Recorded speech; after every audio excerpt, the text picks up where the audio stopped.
Quand on pense à l'Internet des objets, on imagine souvent des défis techniques, n'est-ce pas? Mais et si les vrais obstacles, c'était plutôt les modèles d'affaires? Aujourd'hui, on va jeter un œil à une plateforme qui change complètement la donne. On parle de sécurité, de flexibilité et surtout de la facture à la fin du mois. Alors, voici le plan pour aujourd'hui. On va commencer par regarder les problèmes classiques de l'IDEA. Ensuite, on plonge dans une plateforme bâtie différemment, Fundamentum, en explorant ses trois grands piliers, sécurité, flexibilité et des coûts qui ont du bon sens. Et pour finir, on va voir comment tout ça se traduit dans le monde réel. Bon, on entre dans le vif du sujet. Monter un projet IDOA, c'est loin d'être simple. C'est souvent un vrai casse-tête. Alors, avant même de penser aux solutions, regardons ensemble ce qui coince, ce qui frustre les équipes sur le terrain. OK, premier gros morceau, la gestion des accès. Imaginez la scène. On a des milliers de capteurs, une armée de techniciens, des utilisateurs sur leur cell. Tout ce beau monde a besoin de se connecter. La question, c'est comment on gère tout ça de façon hyper sécuritaire, mais sans que ça devienne un monstre administratif. C'est vraiment pas évident. Deuxième point, les données. Et là, on ne parle pas de petites quantités.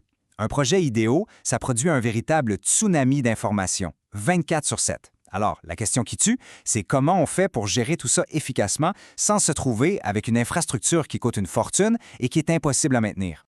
Et puis, évidemment, la sécurité, le nerf de la guerre. Il faut se le dire, chaque petit appareil connecté, c'est une porte potentielle qui peut être forcée.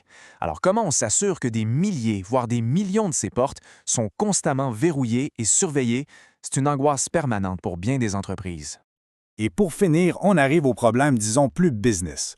D'un côté, il y a ce qu'on appelle le vendor lock-in, le fameux piège du fournisseur.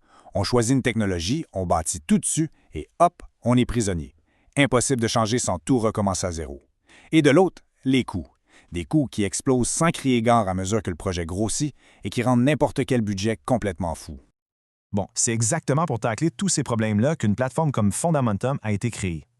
Assez parlé des frustrations, passons aux solutions.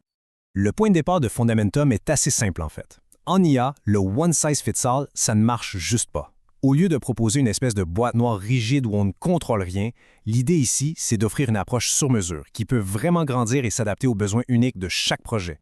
Allons-y avec le premier pilier, la fondation de tout projet sérieux, la sécurité et le contrôle d'accès. Chez Fundamentum, c'est non négociable. C'est la base sur laquelle tout le reste repose. Concrètement, la sécurité, ça veut dire quoi? Ça veut dire plusieurs choses. On parle de protocoles de chiffrement solides, de canaux de communication blindés, d'un processus d'authentification super strict pour chaque appareil, mais le cœur du système, c'est vraiment la gestion centralisée des utilisateurs qui utilisent des standards de l'industrie comme OAuth 2.0. Et la cerise sur le gâteau, la preuve que ce n'est pas juste du marketing, c'est la certification SOC 2 Type 2. C'est un audit externe hyper rigoureux qui confirme que la plateforme est gérée de façon sécuritaire et protège la confidentialité. C'est un gage de confiance majeur. OK, deuxième pilier, et il est tout aussi important, la flexibilité, ou ce qu'on pourrait appeler la souveraineté.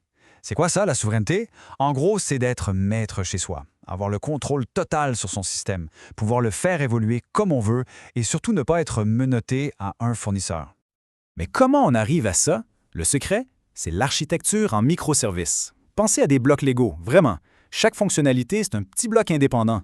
On peut les assembler comme on veut, en ajouter des nouveaux, en enlever d'autres, les changer, tout ça pour bâtir une solution qui est exactement ce dont on a besoin. Et le plus beau, c'est qu'on peut le faire sans avoir à démolir tout le château à chaque fois. Cette approche avec des blocs Lego, ça donne quoi en pratique? Eh bien, trois gros avantages. Premièrement, ça rend agile. Un besoin change, pas de problème, on change juste le petit bloc concerné. Deuxièmement, ça scale à l'infini. On peut passer de 100 appareils à 1 million sans devoir tout jeter et recommencer. Et troisièmement, ça accélère la mise en marché. On passe notre temps à innover, pas à réinventer la roue. Et c'est là qu'on touche en la vraie liberté. Parce que cette architecture est découplée, on est protégé contre le fameux vendor lock-in. Disons que demain, on veut déménager d'Amazon Web Services vers Google Cloud ou l'inverse, eh bien, on peut. La logique de l'application, elle, ne bouge pas. L'investissement qu'on a fait est protégé sur le long terme. Maintenant, parlons argent.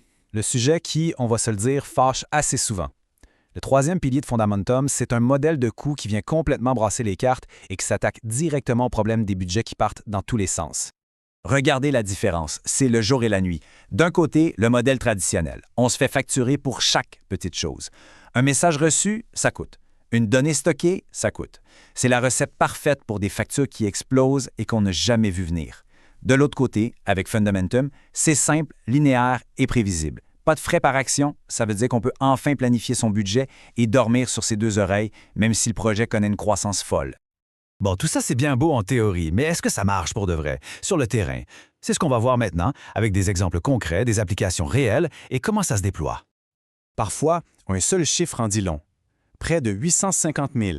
C'est le nombre de modules qui roulent en ce moment sur la plateforme. Ça nous dit que le système est non seulement fiable, mais qu'il est capable de gérer des projets à très, très grande échelle, du genre de ce qu'on voit dans les villes intelligentes. Et cette échelle, on la retrouve dans plein de domaines différents. On parle de gestion d'énergie pour les véhicules électriques, de stationnement intelligent, de suivi d'équipements dans les usines, de contrôle des lumières dans les rues. Bref, la plateforme est pas mal polyvalente. Et quoi de mieux que la parole d'un client pour confirmer tout ça? Wayne Woodhead, d'ID System, le dit lui-même. La solution leur a permis, en gros, de réduire le gaspillage, de couper les coûts et de diminuer les émissions de carbone, le tout à partir d'un seul tableau de bord simple à utiliser. C'est pas mal ça le but? Et pour le déploiement, pas de magie noire.